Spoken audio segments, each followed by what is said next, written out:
It's great to be with you virtually, although I'd obviously prefer to be with you all right now. Despite the distance, I would love to hear from you with your reactions to this presentation, or if you want to learn more about how we think about the economics of AI.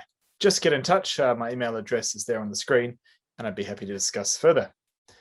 My name's Shaun, and before joining Dataiku, I was head of data science and business intelligence at Cox Automotive here in the UK. And before that, I was a consultant at Optimal BI in Wellington, New Zealand. What I'll be discussing today is a problem in the way business cases for AI are often built and how to correct it.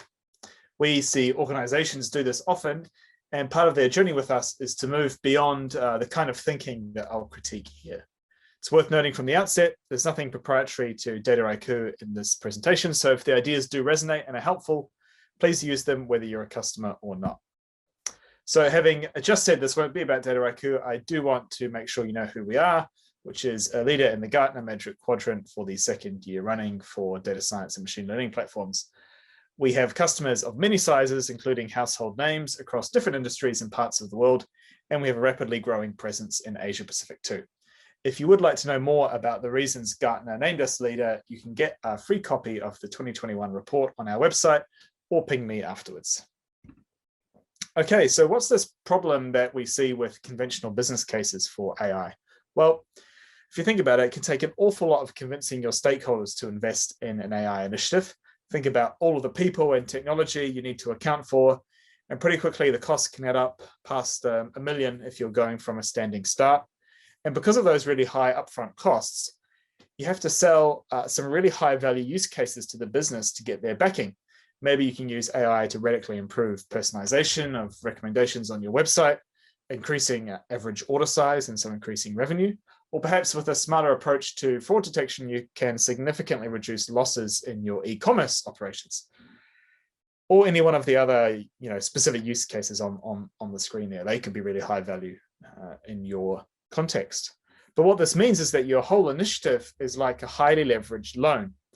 You've borrowed quite a significant sum from the business up front, promising far greater returns in the future if they have faith that you'll deliver. Now, there's plenty of stories out there about when the business plan doesn't play out as it did on paper and the stakeholders call in those loans and the whole thing collapses. I won't discuss those kinds of failures today. Today, what I want to talk about is the problem that this approach to business cases generates, even if it is successful in delivering these first few use cases. Plenty of AI initiatives are not surviving and thriving beyond the success of those initial use cases. But why is that? Well, we call this problem missing the value below the waterline. If you think of the iceberg, where the great majority of the mass is actually below the water, the same is true of the potential value of AI to your enterprise. Yes, obviously, to find the iceberg in the first place, you do need to look out for those high value initial use cases that do stick out of the water. But looking only for those, only at the obvious, easy and high value use cases is deceiving, as we all know they are not actually that common. They will run out. Your initial investors will actually be quite happy with their returns on those use cases. They'll go on their merry way. And IT as well will look in their program overview and just see the highly successful projects that you already delivered. And they'll also think that the job is done and dusted. But what they miss, but is that AI actually needs to become a capability that's embedded in every part of your organization and not just this special event, special kind of project. In fact, the work of using AI to transform your business, it's not like refreshing the website or opening an office in London or even migrating to the cloud. The work of using AI to change your business is actually never done, but you won't be very popular if after that initial success, you now go back to them for additional funding to pursue additional use cases that did not qualify as obvious, easy, and high value upfront. So in investment terms, it's not enough to simply repay the loan on those initial use cases. You need to pay back the interest and build something that will survive and grow beyond your initial startup period. If your investment case, if your business case is only around the tip of the iceberg, of course that funding will dry up, even if you're successful, and your team will leave and do more interesting work elsewhere. In the rest of today's presentation, I'll share with you how we articulate the escape from this trap, which is all about surfacing up the opportunity that's hidden below the waterline, surfacing up that value from the very beginning of your journey. And we'll escape this trap in 3 stages, like climbing a complex mountain. So before scaling any mountain, it really pays to have a vision of why you want to get to the top. With a mountain, of course, it's enough to say, because it's there. But that won't work in most organizations or any organizations with your AI business case.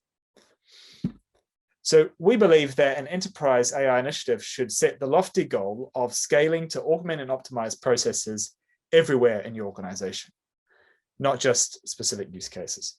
This will mean hundreds of people building thousands of use cases, all making small contributions perhaps that might themselves appear unremarkable. They certainly wouldn't have qualified in your initial use case dredging operation, but together they add up to something that really matters. This prize can be really transformative, but its value can't be articulated the same way as it was for those initial use cases because it's below the waterline. In a moment, I'll offer some ways to quantify this value to your stakeholders so you can tell that story early and often.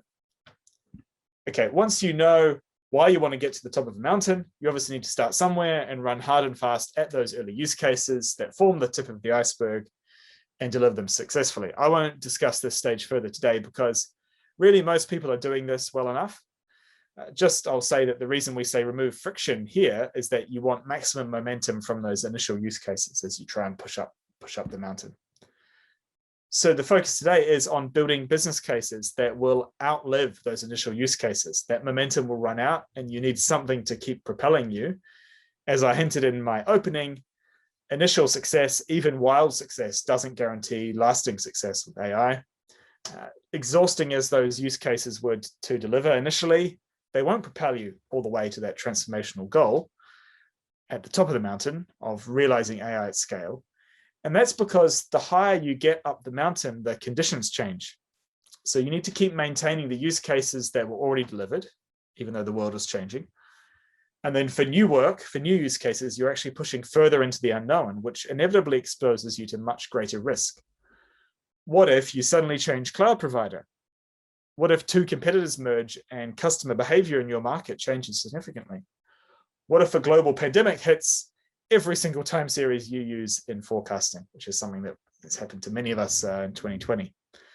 The answer that we propose is that you mitigate these risks ahead of time, just as you would any other risk, by building resilience, which is simply the ability to bounce back from these external shocks and keep going. But the economic problem here, the business case problem, is that the funders of your initial use cases did not prepay for resilience. It wasn't part of what they thought they were buying. So where will you get the funding? And as resilience is a long-term investment that benefits all use cases, it really requires a different value story than the one that got you started. And this value, just like that transformative value at the top of the mountain, is also hidden below the water line. It's not obvious. Okay, now remaining time, let's don some scuba gear. Let's take a look at this iceberg under the water and try to find value stories that you can use to build a business case that gets you all the way to the top of that big mountain, where AI is just another pervasive capability of your enterprise, not a special project. The goal here is business cases that live beyond the initial use cases and allow you to keep going. So we'll start at the big, grand, transformative vision story, which on the face of it may look a bit unquantifiable, but with some imagination, you can find a way, as long as you move beyond the desire to just add up individual use cases. The value story at this level is all below the waterline. It's not based on individual use cases. It's about what you can get, what value you can deliver in addition to specific use cases. If you successfully pull off this value story, it will completely change the conversation with your stakeholders. It'll lift you out of this narrow per use case project-centric discussion and argument and lobbying for funding into something else entirely. So a first kind of value you can look at is simply the value of putting the data that people need to make better decisions right in front of them, instead of locking it away in silos.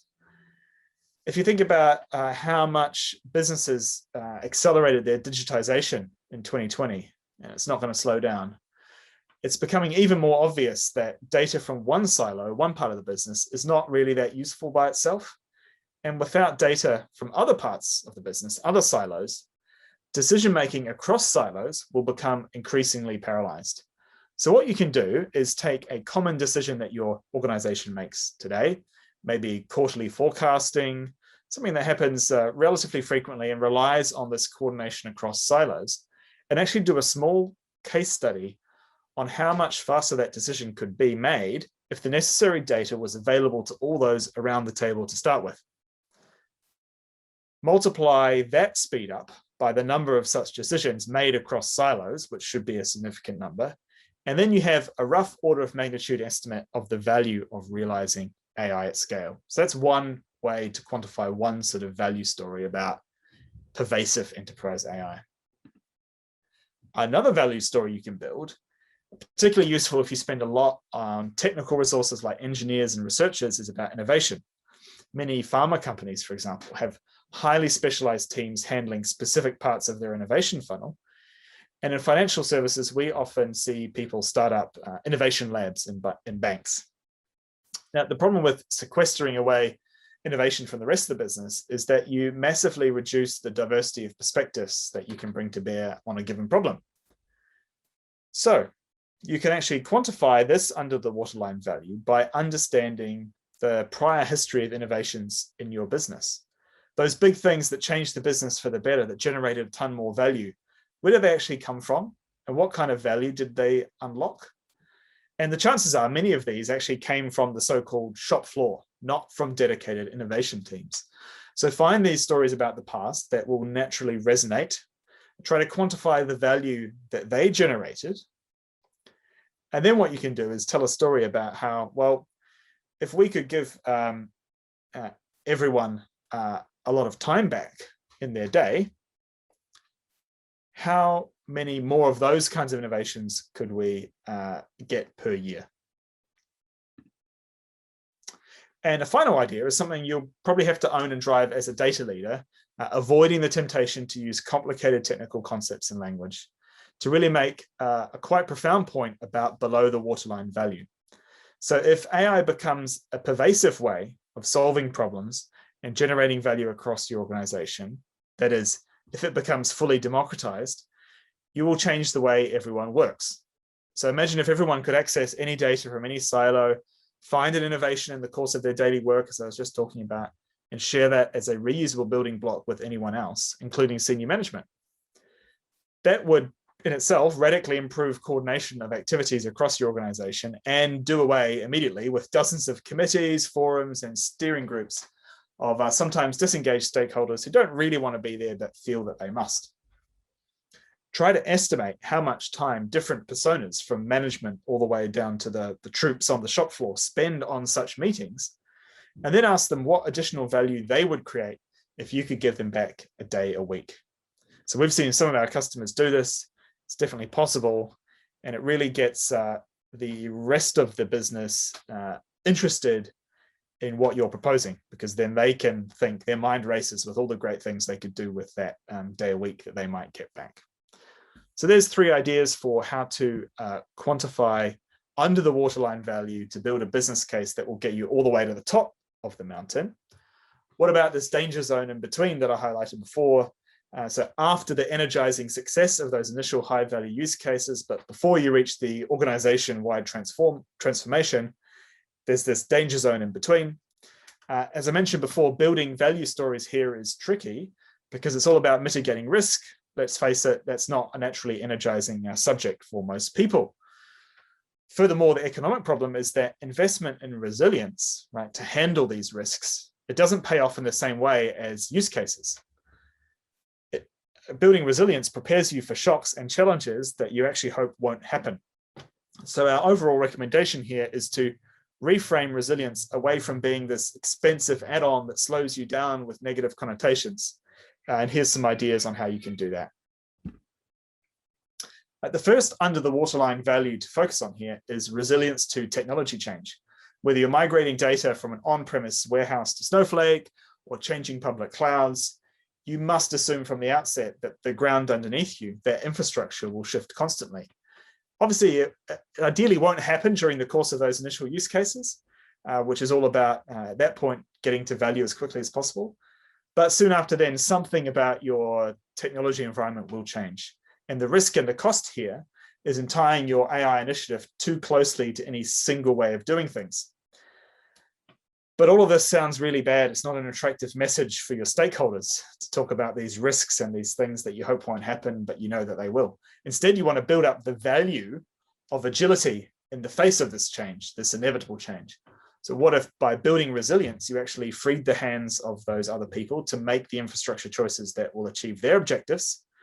And there's two streams of value you can estimate here. So not only the cost that you save by avoiding costly rebuilds of the same work in different technology, right? Which we know it always costs 50 to 100% of the original build. So you can avoid the cost of rebuilds, and they can actually benefit from your ability to be agile and adapt to that changing technology much quicker. Of course, it's not only technological change you need to be prepared for in advance and build resilience for, it's business change as well. We sometimes hear about AI initiatives where the technical people talked to the business in some workshops, then went into a dark room, a black box for months and months to build something. And the problem is the longer you stay there, locked away from business feedback, whether it's good or bad, the more potential you have to run off the road, which is why the second car here is the one that has the headlights on. But the longer you wait to re-engage, the higher the psychological cost of admitting you may have taken the wrong road in the first place. And again, this value can be reframed from a negative to a positive by focusing on how deep involvement by the business, preferably hands-on, in any and all AI projects will actually increase the relevance of what you deliver, increase its impact, much more than it might slow things down. So to quantify this below the waterline value, we recommend that actually your initial use cases not be purely technical in nature. At least one of those initial use cases, or maybe all of them, should explicitly prove to the business the value of this kind of business and technical collaboration.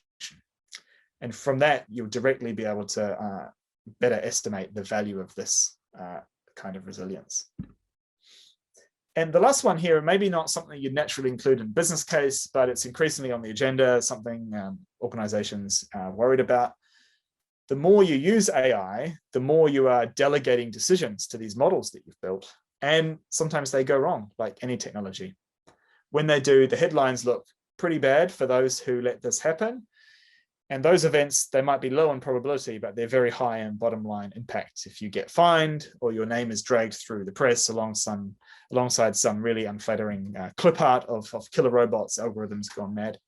So these issues might not emerge. They probably won't emerge in those very initial use cases. But you need to build a story early on about what it will take to be responsible from the start. Because doing things carefully and deliberately to mitigate these risks, to build this resilience, it will slow you down initially. The positive payoff is that putting in place the relevant practices up front will actually make you more agile in the long run because you'll feel safer innovating. So just to finish here, I'll return to our iceberg and leave you with some take-home messages. The first, I hope you've realized from what I've said, the value of a broader business case that's going to live beyond your initial use cases. I'm not saying those are unimportant, they are starting points, but they're really just proof points of something bigger that you want to achieve. That bigger thing, those lofty goals, can still be quantified if you get beyond use case and project-centric thinking. But that requires getting into the weeds of how your whole of your business works to find that transformative impact that goes beyond just use case value.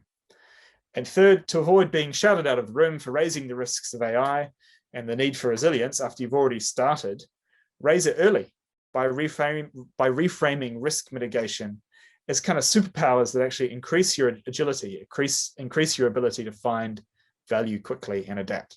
Again, these costs can be quantified from prior experiences in your business, or you can even try and quantify them during initial use case development. Last of all, if you're interested in more on this topic, we published this white paper last year laying out some of these ideas in greater detail. And as I said at the outset, I'm very keen to hear from you directly. So please do get in touch. My email address is there. Thanks for listening and enjoy the rest of your day. Well, thank you so much, Shaun, on the Tech Talk on economics of AI.